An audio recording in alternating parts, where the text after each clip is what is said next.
But let's stay on the NL Central because this race, even with the loss for the Cardinals there, is still very tight for 4 teams.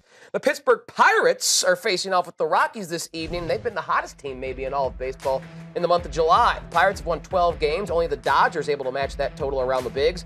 Pittsburgh is currently 49-48, a game over 500, and just 2 games back of the Brewers for the division lead. Dylan, legit or not, the Pirates will finish the month of July atop this NL Central division. I'm going to say nah. If I had to make a pick, I'd take the Cubs. Big win today for them.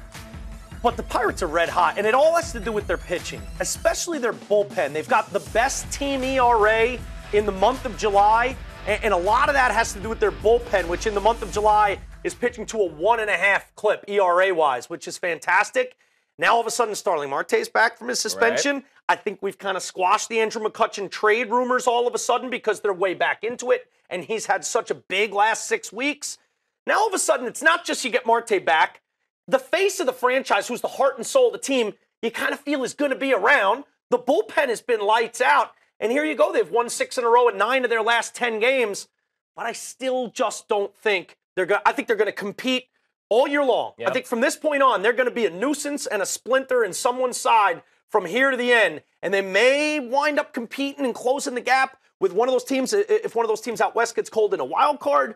But for me, I think the Cubs lead at the end of this month. I think the Cubs win the division.